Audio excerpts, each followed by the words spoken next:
Que alegria é estar aqui no Start. Glória a Deus pela sua vida. Sinceramente, eu já fui impactado pelo poder de Deus e eu creio que vocês também. Amém? Glória a Deus.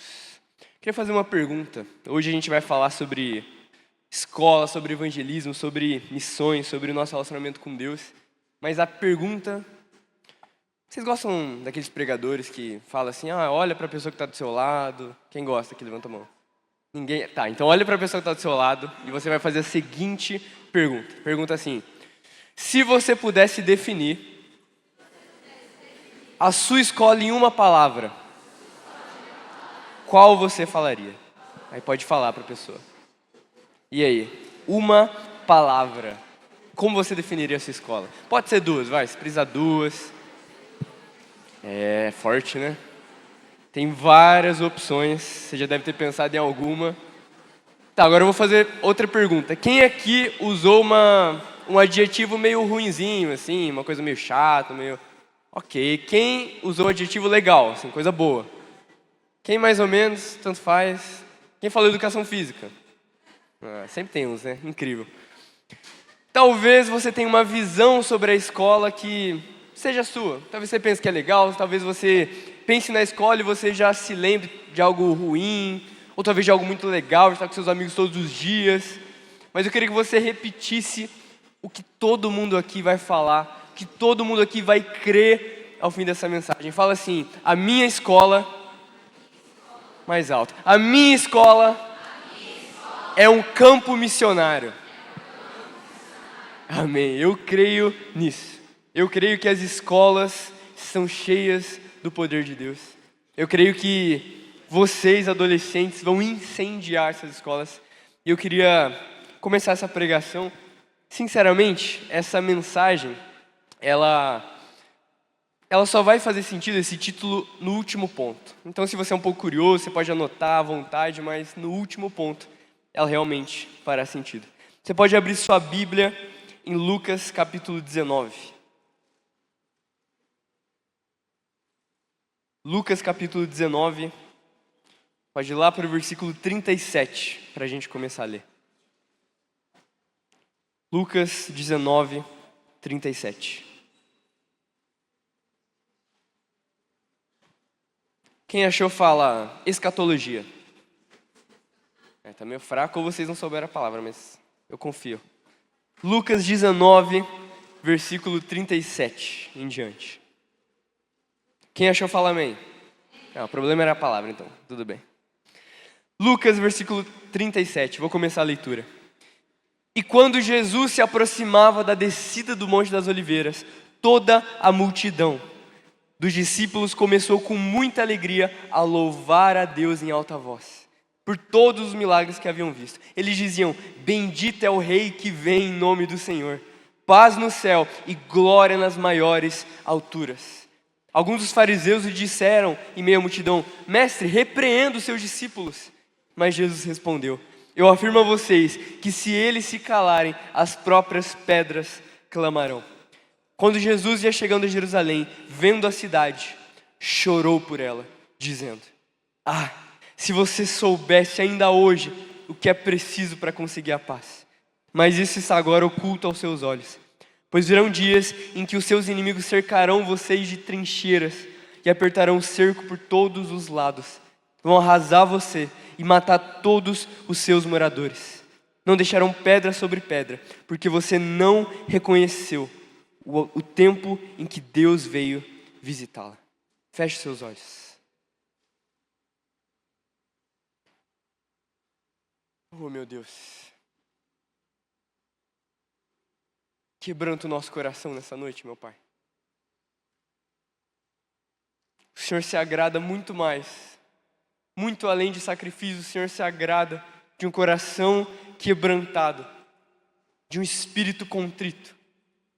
Nos dá esse coração agora, meu Pai. Se os olhos do nosso Salvador estavam cheios de lágrimas, não deixe que os nossos olhos fiquem secos, meu Pai. Não nos negue o seu toque nessa noite.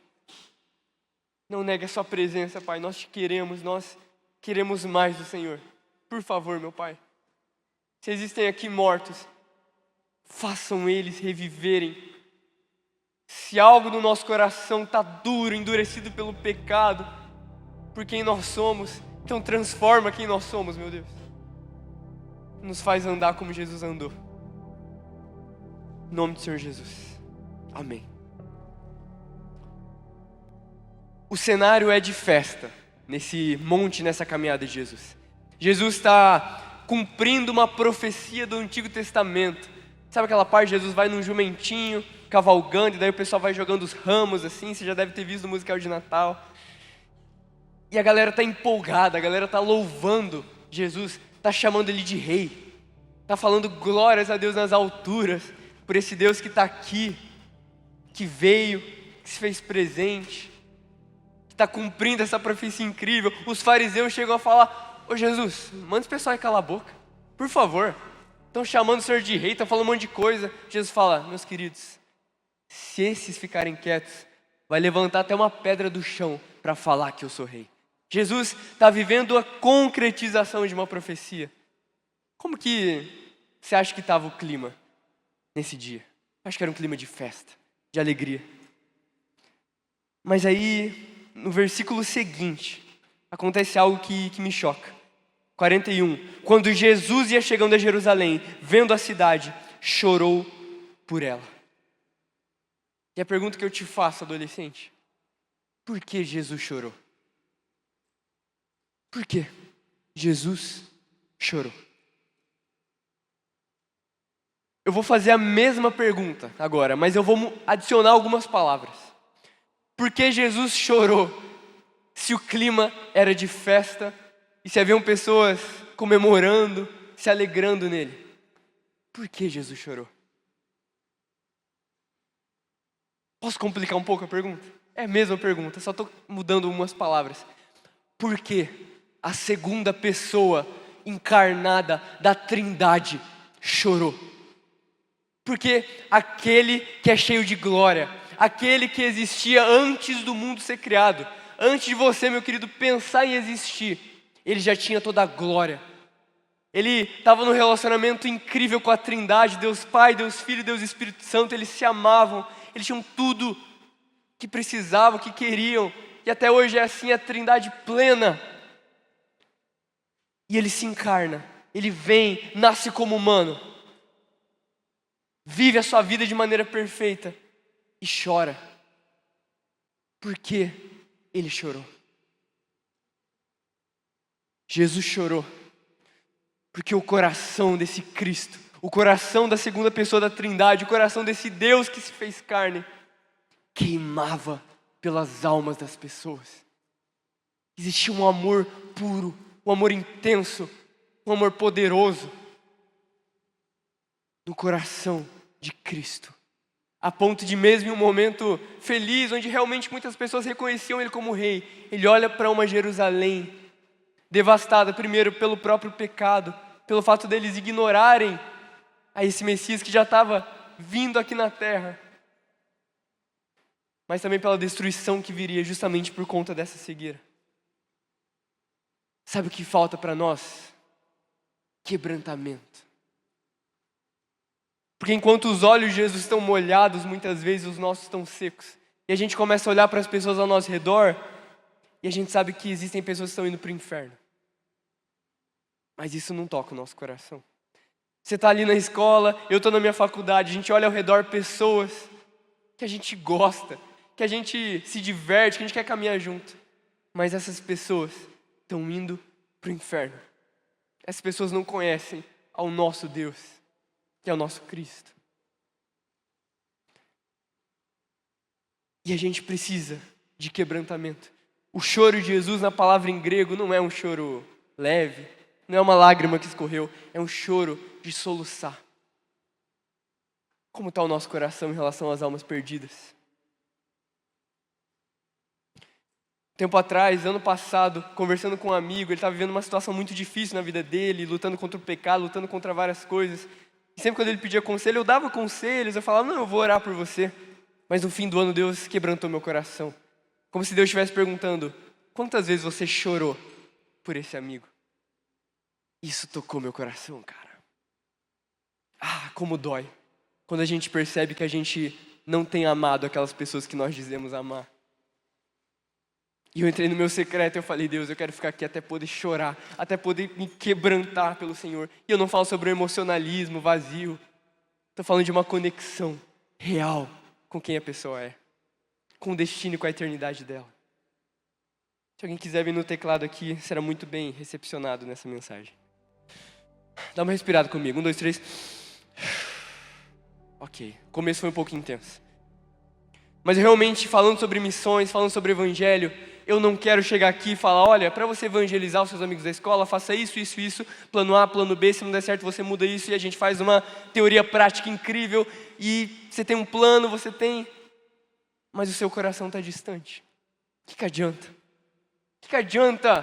Paulo fala isso, o que adianta você dar tudo que você tem para os pobres, você morrer queimado, se não tiver o amor. E eu creio, meus amigos, eu creio com todo o meu coração, que hoje Deus vai fazer o amor dele transbordar nos nossos corações.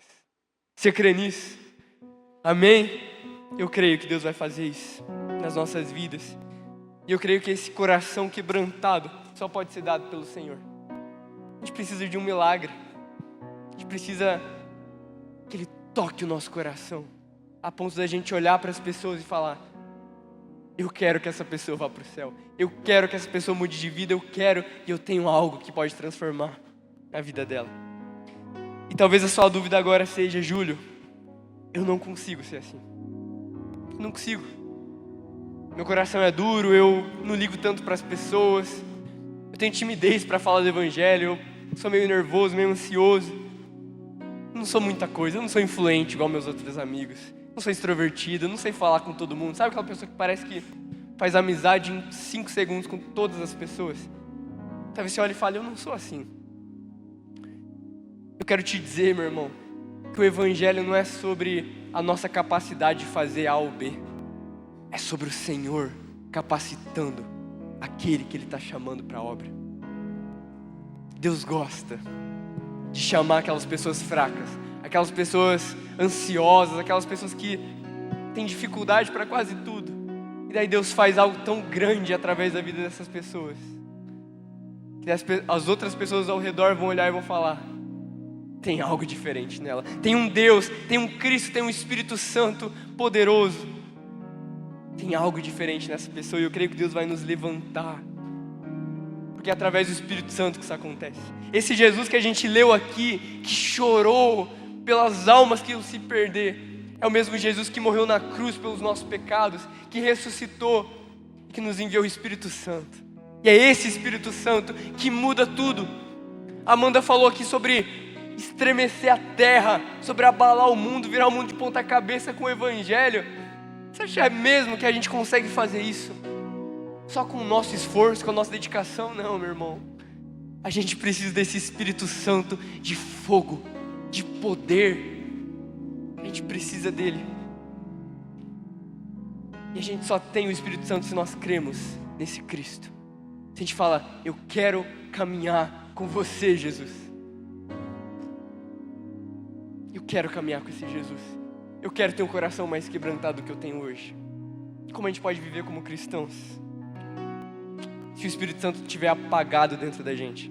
E ao longo de toda a história, Deus levantou pessoas simples, fracas, para trazer um avivamento para o mundo. Pode passar para o próximo slide. Eu gosto muito do exemplo desse cara, desse avivalista John Wesley. Cara, ele veio de uma família, sabe quantos filhos a mãe dele teve? 19. Meu irmão, haja Bolsa Família, haja fralda, nem se tinha fralda naquela época, sei lá como é que era. 19 filhos. Aí você pensa, nossa, 19, a pessoa devia ser muito rica. Não, eles mal tinham dinheiro para se manter a ponto de 8 desses filhos morrerem. No fim eram só 11 filhos.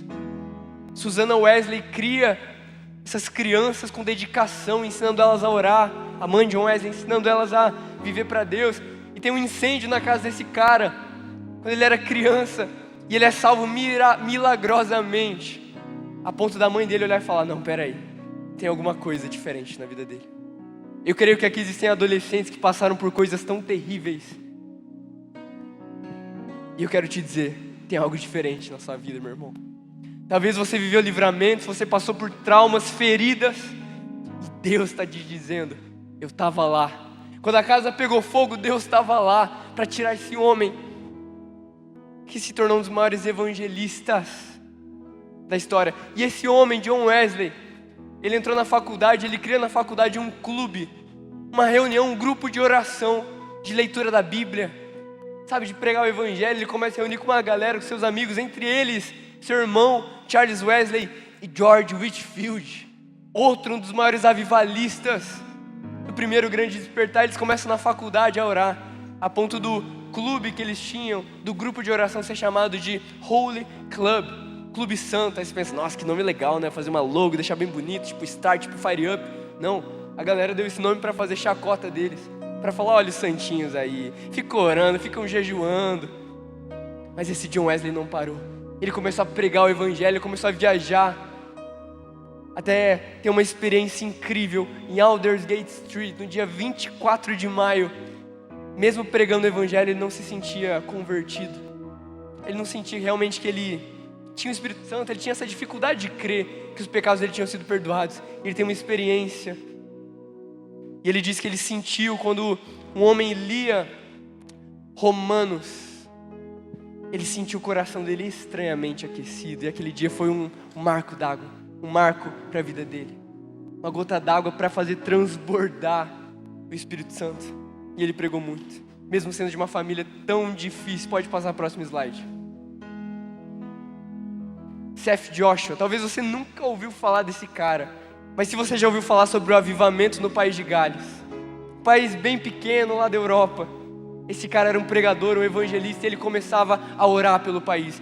Um país onde tinham minas de carvões, muitos trabalhadores braçais. Ele colocava os joelhos deles no chão por anos e orava, Deus, levanta um pregador daquelas minas de carvão. Levanta, meu Deus, dobra-nos Espírito Santo. Ele orava assim, dobra-nos Espírito Santo. A ponto de um dia, pode passar o próximo slide, Evan Roberts, também no país de Gales, ele vai para uma reunião com esse cara, esse Seth Joshua, ele está orando, ele está falando assim, dobra-nos Espírito Santo.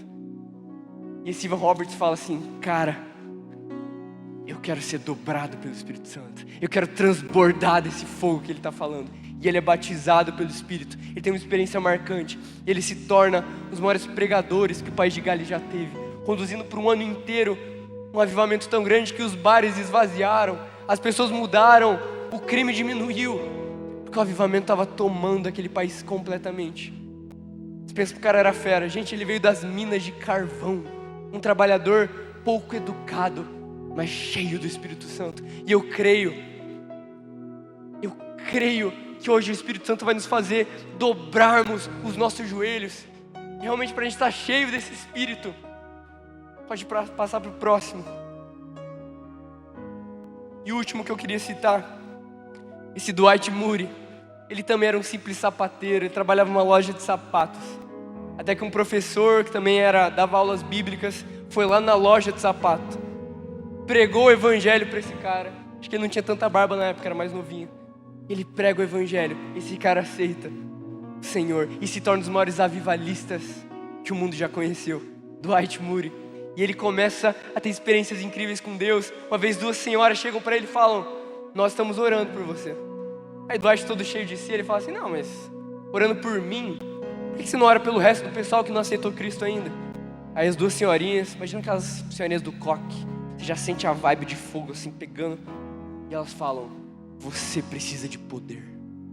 Passado um tempo ele tem uma experiência com o Espírito Santo, o corpo dele é cheio de fogo, ele se sente de uma forma revestida de poder e se torna os maiores pregadores do evangelho.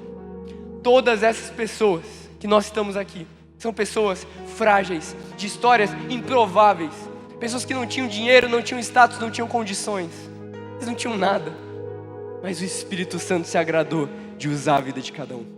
E eu creio que Deus vai usar a nossa vida. Você crê nisso, meu irmão? Eu creio, independente de onde você veio, que Deus vai nos usar com o fogo dele.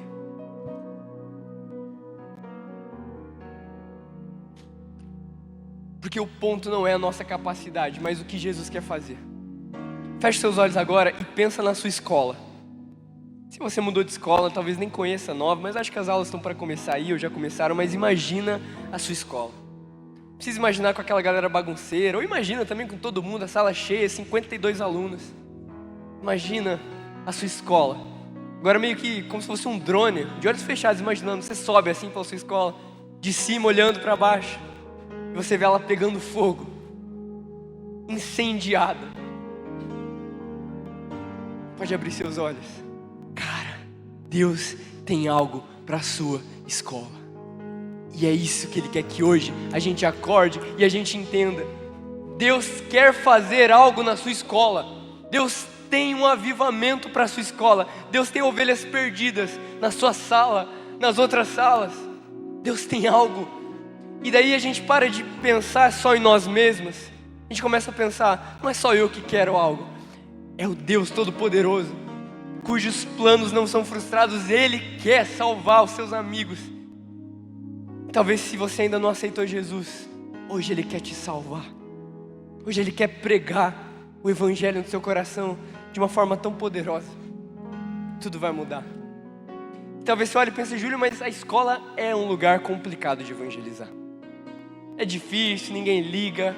Parece que a galera fala palavrão como se fosse vírgula. Tem gente no banheiro que fuma maconha, tem gente na quadra que leva aqueles pod. É difícil, né? Espero que Deus cure o câncer dessas pessoas que vão ter nos próximos 5 anos, porque vão ter, cara, é impossível.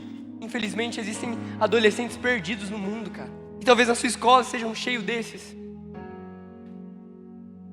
Aí você pensa, não, mas minha escola é um lugar totalmente improvável, totalmente difícil, não faz sentido levar o evangelho lá. Só que a questão não é se o lugar que a gente está é propício. A questão é, o nosso coração está disponível ou está fechado? É isso que muda. O seu coração, meu irmão, como que ele está hoje? O seu coração, ele está disponível para a obra que Deus quer fazer na terra? Ou ele está falando, não, Deus, comigo não. Levanta outro aí que eu não faço questão. Talvez você pense que a sua escola não é um lugar muito bom de evangelizar. Meu irmão, sabe onde que a gente estava há 2 semanas atrás? Na Paraná, às 11 horas da noite, na frente daqueles bares. Sabe aquelas baladinhas lá, que você passa, às vezes você olha para o lado e fala, meu Deus do céu, que Deus faça alguma coisa nesse lugar. A gente fez um culto na Praça do Migrante, na sexta-feira, acho que há 2 semanas atrás. A gente teve louvor, teve oração e a gente se dividiu, a gente fez um envio no final do culto. Já era perto das 11 horas. Uns ficaram na praça intercedendo, outros ficaram na avenida abordando pessoas e algumas pessoas foram para Paraná, que é um lugar totalmente improvável. E lá a gente abordou 2 jovens, com o copão na mão, nem aí para nada. A gente começou a falar do evangelho para eles. A gente fez uma pergunta, a gente perguntou primeiro, qual foi a experiência mais doida que você já viveu aqui na Paraná? E falaram um monte de coisa. Teve um cara que falou que já viu um cara sendo baleado do lado dele. O outro falou que tinha ficado tão bêbado que ele esqueceu tudo. Contaram histórias terríveis, assim que você olha, você fica, por que você quis fazer isso, meu amigo? E daí a segunda pergunta, qual foi a experiência mais doida que você já viveu com Jesus? E daí essa quebra, né? Que você coloca na balança, as experiências com Deus sempre são melhores. E naquele dia, esses 2 rapazes que a gente abordou, com os copão de álcool tudo no chão, um deles, enquanto a gente orava, chorava de soluçar. E ele que ficou quieto o evangelismo inteiro, quando a gente estava indo embora, ele falou, não, peraí, eu quero falar um pouco. E ele começou a abrir o coração, e falar como ele era filho de pastor, e falar que daqui uns meses ele ainda ia congregar na igreja, cantar, tocar um louvor no congresso. Mas estava desviado, e eu creio que Deus reacendeu uma chama tão grande no coração dele. Aquelas lágrimas eram sinceras. A sua escola é um lugar onde adolescentes estão se perdendo. E onde adolescentes estão sedentos pelo evangelho. E eu creio que você tem uma mensagem muito poderosa para ficar guardada em você. Você crê nisso também? Você crê que a mensagem do evangelho que Deus depositou no seu coração é muito maior e é muito mais poderosa? E eu creio, Deus vai fazer algo poderoso. Pode passar para o próximo slide. O evangelismo não é sobre a nossa capacidade, é sobre o convite que Deus nos faz para participar da obra dele. Deus está falando assim, eu quero fazer algo sobre o Wilson Joffre, eu quero fazer algo sobre o Marilis, eu quero fazer algo na FAG, eu quero fazer algo... Vai, fala o nome do seu colégio aí, qual que é? Como que é? Fala mais alto. Fala mais alto. Deus quer fazer algo aí. Deus quer acender com fogo esse colégio, essa escola, a ponto de pessoas chorarem na hora do intervalo, na fila para pegar aquele nuggets, aquele arroz e feijão, não sei mais os pratos que tem hoje em dia. Na minha época no Marilis, meu Deus do céu, era só os banquetes. Quando tinha chá e bolacha a gente ficava um pouco triste. Mas na fila, pessoas chorando, na sua sala a gente falando, olha, eu tô com uma dor, você pode orar por mim? Fiquei sabendo que você é da igreja, que você ora pelos outros. Aí você leva a sua Bíblia para a escola, viu? O que você está lendo aí? O que você está fazendo? Aí você fala do evangelho e a pessoa fala, vamos começar a estudar isso junto então. Eu creio que Deus quer avivar as escolas de Cascavel. Se Ele não quisesse, não teria esse tanto de trabalhadores sentados aqui. Você crê nisso? Eu creio muito nisso. A gente tem que confiar no que Jesus está fazendo. Em João 4:27, Jesus estava no poço com a samaritana. Que história, né? E os discípulos, quando veem Jesus falando com a samaritana, eles ficam, peraí, Jesus, o que você está falando com essa mulher? Ela é de outra etnia, os judeus não falam com samaritanos. E daí a Bíblia diz assim, naquele momento, os seus discípulos voltaram e ficaram surpresos ao encontrá-lo conversando com uma mulher. Ninguém dos discípulos, porém, perguntou, o que pretendes? Ou, por que está conversando com ela? Os discípulos estranharam, os discípulos ficaram se olhando falando, mas eles não perguntaram. Eles confiaram que se Jesus estava falando com aquela mulher, é porque tinha algo acontecendo. Às vezes, e bota às vezes nisso, pregar o evangelho vai te fazer sentir como se você fosse um estranho. Ainda mais no mundo que a gente tem hoje. No mundo que tem padrões estabelecidos, no mundo onde se você sai um pouco do padrão, você já chama atenção. No mundo onde parece que tem 40 alunos que não seguem a Jesus e você é o único, coitado, lá na sala, que segue Jesus.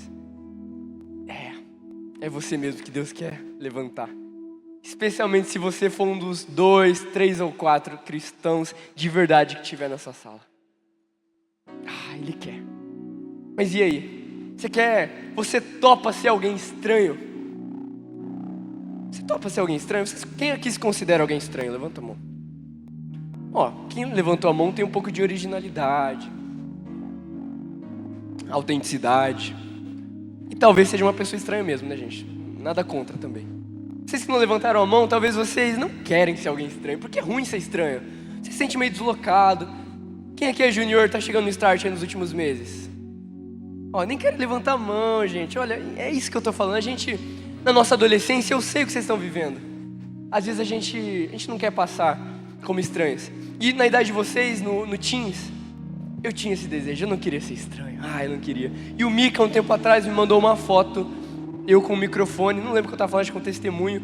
Ele mandou a seguinte foto, pode passar. 2018. Bom, se eu não queria ser estranho, eu realmente não passei no teste. Eu era muito estranho nessa foto. Eu espero que a sua vida não esteja tão bagunçada quanto o meu cabelo. Não lembro o que eu estava falando, é de 2018. Mas esse moleque aqui, ele queria ser aceito pelas pessoas. Pensa aí, se você se identifica com tudo isso. Esse moleque aqui estava na igreja. Ele participava, tinha até um pouco de coragem para falar no microfone, contar o testemunho. Mas ele estava afundado em pornografia. Esse moleque aqui, ele era legal com todo mundo, ele conversava, trocava uma ideia, era de boa. Mas ele faria qualquer coisa para ser aceito. A ponto de na escola ele começou a ficar com meninas. Ele começou a falar palavrão. Ele começou a, ignorar um pouco a Bíblia. Sabe o lance de ser um missionário na escola? Não, ele não era. Porque ele não ligava. Porque ele queria ser aceito. Porque a aprovação das pessoas era mais importante do que a aprovação de Deus. E aí? Faz sentido para você? Será que você vive algo parecido? Será que aqui na igreja você consegue bancar a marra e ter uma máscara incrível, toda linda, brilhando? Mas na sua casa, isso cai por terra, né? Na sua escola, ninguém conseguiria dizer que você é crente, que você é cristão. Ninguém. Uma vez eu fui numa corrida de Uber, troquei ideia o tempo inteiro com o motorista. A cada vez que ele acelerava o carro, ele reclamava de alguém.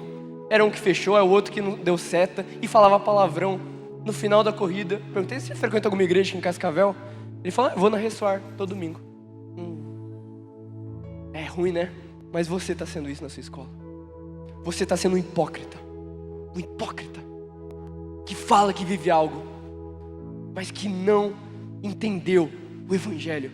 E hoje Deus quer te dar uma vida real. Hoje Deus quer te libertar dessa falsidade. Deus quer te fazer acordar para a vida, porque é muito bom deixar de ser assim. Estou nem falando de passar um pente no cabelo, meus irmãos. Estou falando de acordar para a vida, entender que eu não era nada e continuo sendo nada.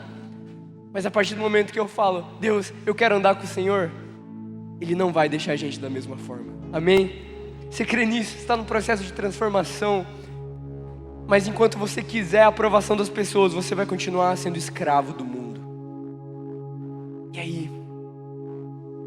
1, 2, 3, 4, 5, 10, 20, 30 anos, a vida passou. E tudo que você fez foi para ter a aprovação dos outros. E a aprovação de Deus ficou de fora. E aí, meus irmãos? Pensa um pouco. Eu estou fazendo algumas pausas nessa pregação para que você também reflita um pouco. Pense. Será que de fato eu estou vivendo o Evangelho real? Não tem como nós seguirmos a Cristo e viver numa iniquidade total de pecado sem ligar para nada. Deus quer transformar a nossa vida. Deus quer fazer algo na sua escola. Você acredita que a sua escola é um lugar de avivamento? Levanta a mão se você acredita. Cara, a sua escola é um lugar para ganhar almas, para ganhar vidas. E eu pude me converter nesse tempo da escola. Até no ensino médio eu não me converti de verdade ao Senhor. Mas na faculdade, Deus constrangeu tanto meu coração que eu pensei, não dá para continuar sendo assim. Não dá. Eu preciso realmente viver esse Evangelho. Pode passar para o próximo slide. E Deus me confrontando e levantando pessoas tem nos ajudado a fazer todo esse movimento evangelístico lá na faculdade, que a gente chama de Holy Base. Prometo para vocês que eu não copiei do John Wesley. Eu nem sabia da história dele, aí ficou Holy Base, um pouco diferente. Ou Base Santa, como você queira chamar. A gente tem vivido essas coisas legais. No intervalo a gente tem pregado o Evangelho, tem tempo de louvor. Esses banners aqui foram eventos que a gente fez no anfiteatro, cara. A gente trouxe pregadores aqui da nossa igreja, pastores. Pastor Renatinho, o próximo, hein? Cuidado. E Deus tem feito e derramado um avivamento na nossa faculdade, cara. Em momentos onde a gente não tinha ninguém, Deus levantou músicos, pessoas sabem tocar instrumentos, pessoas sabem pregar, pessoas para ajudar a gente a fazer todo esse evento. Para mais de 200 pessoas que foram no anfiteatro na última vez, a gente quer fazer ainda mais esse ano. A sua escola é um palco para o avivamento. E Deus quer te usar para isso. Aí você pensa, não, mas isso é grande, isso é diferente, fora da minha realidade. Meu irmão, começou numa salinha com 3 pessoas orando. E daí a gente pensou, não, a gente tem que ser um pouco corajoso. Vamos lá pegar uns 2 bancos na hora do intervalo do lado da cantina e começar a pregar o Evangelho. E as coisas foram acontecendo, porque Deus usa pessoas incapazes, gente. Talvez você lute com crise de ansiedade, deixa eu te falar. Eu também já lutei muito. Crises de ansiedade fortes. Em algumas crises de ansiedade eu chegava a vomitar, a tremer, a suar. Toda vez que eu pensava em subir aqui no palco para pregar o Evangelho, para pegar no microfone, meu Deus, eu queria ficar em casa, eu queria correr, eu queria sumir. Só que o Deus que eu sirvo é maior do que a minha ansiedade. O Deus que eu sirvo é maior do que o meu medo. O Deus que eu sirvo é maior do que todo tipo de insegurança. Porque Ele chama aqueles que não são capazes, justamente para que a glória dele seja vista de uma maneira ainda maior. Amém? Pode passar para o próximo slide. Os campos estão brancos. Acho que foi falado aqui no vídeo do Ir também falou. Em João, Jesus nessa mesma conversa com os discípulos, ele vai dizer assim, olha que poderoso. Jesus está dizendo, vocês não dizem só daqui a 4 meses haverá colheita? Eu digo a vocês que abram os olhos e vejam os campos. Eles estão brancos para a colheita. Os campos estão brancos significa que os campos estão prontos. Que existem pessoas na sua escola que estão sedentas pelo Evangelho. A ponto de se você chegar, colocar a mãozinha no ombro dessa pessoa e falar assim, posso fazer uma oração por você? A pessoa vai começar a chorar. Talvez a pessoa não vai chorar, não vai demonstrar, mas o coração dela vai mudar naquele momento. Talvez alguém, quando você começar a falar de Jesus, vai começar a fazer perguntas. E é tão bom quando isso acontece. A primeira vez que eu evangelizei meus amigos da faculdade, acho que em 2023 especialmente, eu estava lendo a Bíblia. Só para uma dúvida que eu tive na hora, abrindo meu celular, um amigo meu perguntou: o que você está lendo? Aí eu mostrei que era Apocalipse. Pô, todo mundo gosta de Apocalipse, né? Chama a atenção de geral. Até quem odeia a Bíblia, você abre o Apocalipse e já fala: é o anticristo, o Pix é a marca da besta e coisas assim. E aí meu amigo começou a fazer perguntas: mas o que é isso dos selos? O que é essa parada louca? Eu comecei a falar com o pouco conhecimento que eu tinha, e ainda tenho pouco conhecimento. E daí chegou outro amigo, e entrou na conversa do nada. E a aula estava começando, a galera estava indo para a sala. Depois chegou o terceiro amigo. Mano, a gente perdeu a aula inteira. Não estou falando para você matar a aula, pelo amor de Deus. Os pais que estiverem assistindo, não é isso que eu estou querendo dizer. Na faculdade a gente tem um pouco mais de liberdade, né? Se a gente quer ir no banheiro, não precisa pedir pro professor. Cara, a gente ficou 1 hora conversando sobre o evangelho. Uma pregação. Lembra que eu falei que eu tinha crise de ansiedade, de pensar em pregar? O Espírito Santo fez fluir um negócio que eu não sei de onde. E no fim dessa noite, eu e os meus 3 amigos, a gente entrou numa sala e perguntei: vocês querem aceitar Jesus? Eles falaram: eu quero.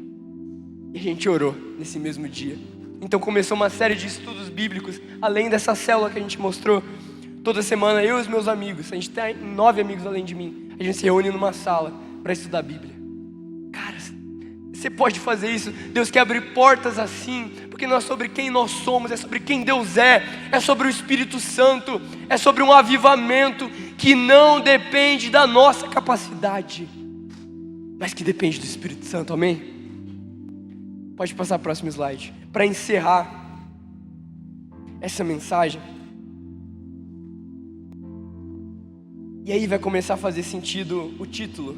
Qual que era o título da mensagem? Porta para o avivamento. Em Colossenses 4, no versículo 3, Paulo diz assim: ao mesmo tempo, irmãos, orem também por nós, para que Deus nos abra uma porta à palavra. Tem noção do que Paulo está pedindo? Paulo está falando assim: eu não consigo. Os meus irmãos aqui, a gente não consegue convencer ninguém. A gente não consegue mudar a conduta de ninguém. A gente fala: para de pecar, a galera taca pedra na nossa cara. A gente tenta pregar, o pessoal vem com uma perseguição. Orem a Deus para que uma porta seja aberta.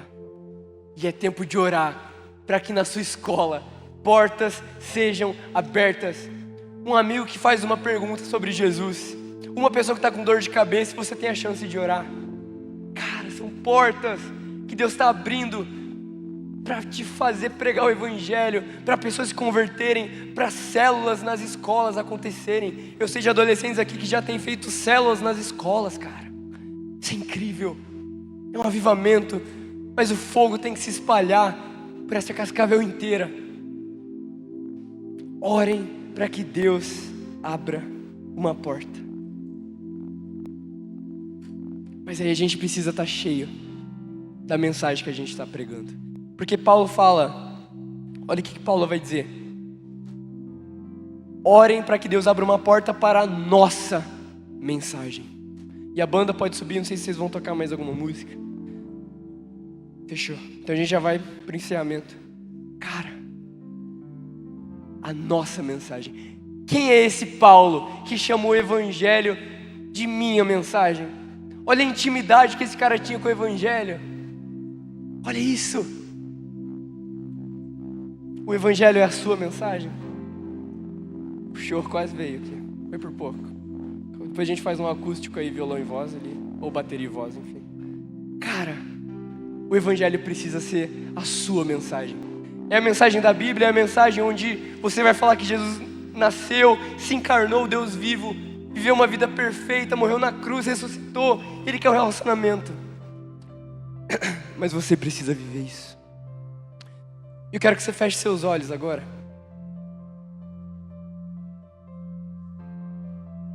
Feche seus olhos. E eu queria fazer uma oração rápida aqui. Você pode vir na frente rapidamente para a gente orar? Primeiro, Você que não sente que é um filho de Deus.